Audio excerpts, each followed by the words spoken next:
Look at box and whisker diagrams, which are also referred to as box plots for the IB AI SL Math course. So what I've drawn right over here is just a general rough sketch of what a box and plot diagram looks like.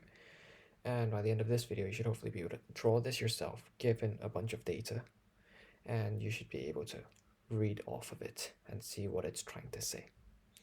In order to draw box plots, you're going to need to know 5 different pieces of information. You need to know the minimum of your data set. You need to know the Q1, which is basically your lower quartile. You need to know the median, the middle value in your data set. You need to know the Q3, the upper quartile. And you need to know your maximum value in your data set. What do I mean by the lower and upper quartile? As you can infer from the name quartile, quarters are 25%, right? So given you have a spread of data, the middle is going to be the median, right? The middle value. This is going to be the 50% mark, right? Other than that, you can spread the data into 4 even quarters, hence the name quartiles. The median is the 50%. This is where Q3 lies, and this is where Q1 lies. It's where the quarters meet. So 25% and 75% respectively. Q1 and Q3, and median is going to be 50%. All right. So you're going to need to know 5 different points of data in order to calculate your box and whisker diagram and to draw it. So let's say, for example, we have a minimum value of 10 in a data set. Q1 is 16. The median is 19. Q3 is 24. And the maximum value is 32. So this is saying in a data set, the smallest value is 10, maximum value is 32, middle value is 19, and you might have a bunch of different values in between. But you don't need to have the whole data set. This is the only set of values that you need to know. Now, when drawing your box and whisker diagrams, you're going to want to draw a number line first. Let me just draw that a bit more neater. Number line, right? Now the data set we have has a minimum value of 10 and a maximum value of 32. So we're going to want our scale to be roughly close to that. So if we put the minimum value here as 10 and the maximum value here as 40, we can have the middle value here as not 20. What's in between 10 and 40? 25, right? No, it is 20. No, 25. Yeah, 25 is the middle value, right? And then we can have the different points. So we have 16, 19, 32. So I think putting in scales of 5 would be perfect. So 10, 15, no, 10, maybe 15, 20, 25, 30, 35, 40. 40, right? So we've got the number line complete. Now, the box plot, we have the minimum value of 10. So the whisker of the box plot, this is called the whisker. It's going to go over here. And then the maximum value is 32. So the end of the whisker is going to be at 32, the maximum value of our data set. Then, just to remind you guys, a box plot looks somewhat like this. I explain the different parts later on. This bit, so these are called the whiskers. This bit is for the lower quartile. This bit is for the upper quartile. And this bit is for our median. So to make our rectangle, we're going to need to have the Q1 and Q3. So our Q1 value is 16. So if we find 16 on our number line, it's going to be over here. I draw that a bit more nicer. 16 goes here, and our Q3 is going to be 24. So we find 24 in our number line, and then we draw the edge of our rectangle.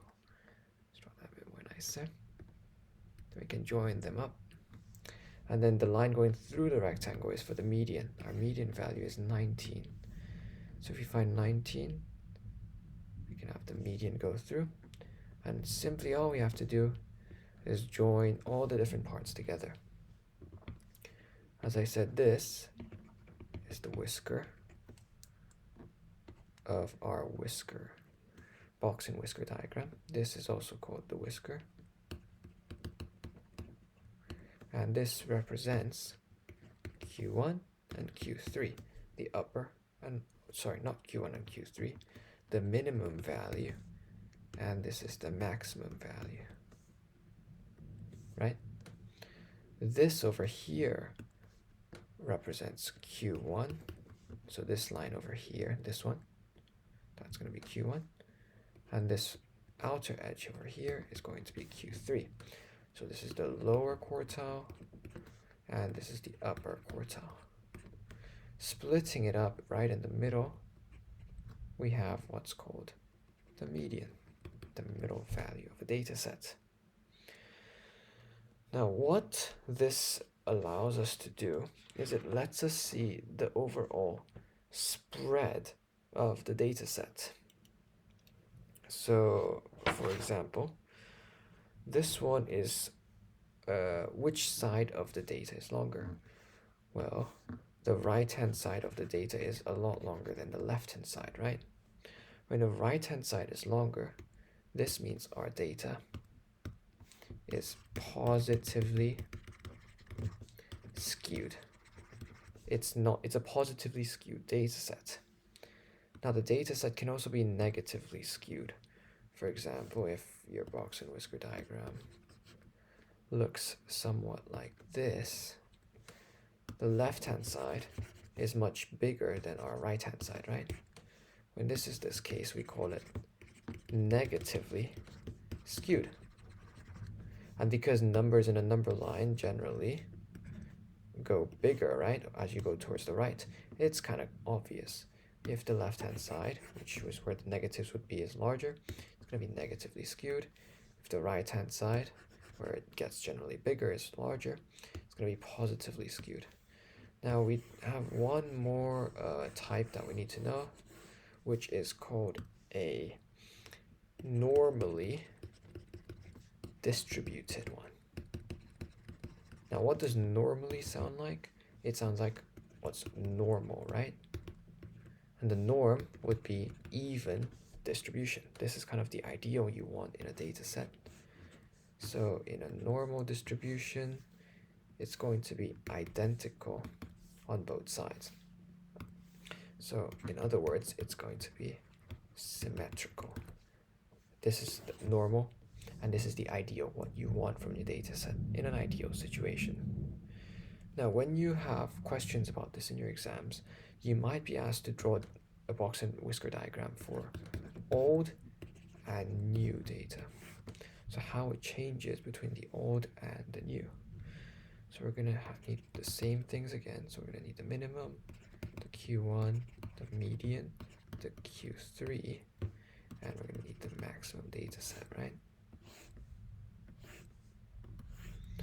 Let me just give you the data set that we're going to be using for this diagram.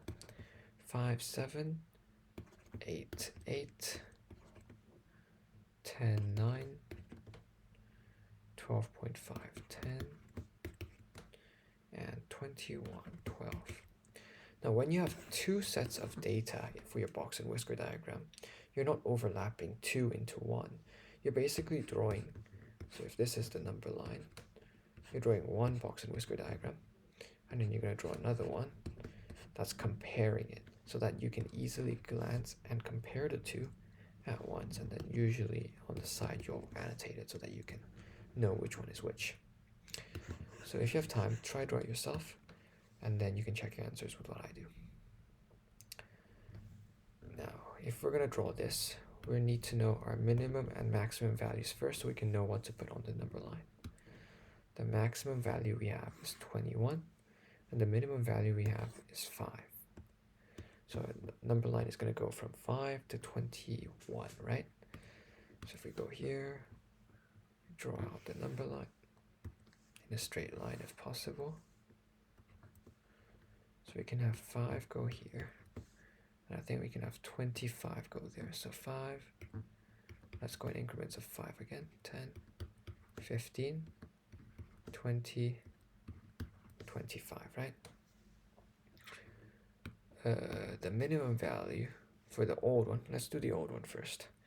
Old one was 5. So our whisker is going to go here.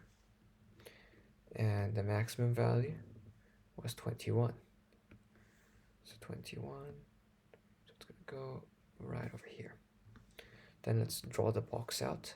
Q1 value is 8. So we find 8 in the diagram. And that goes there.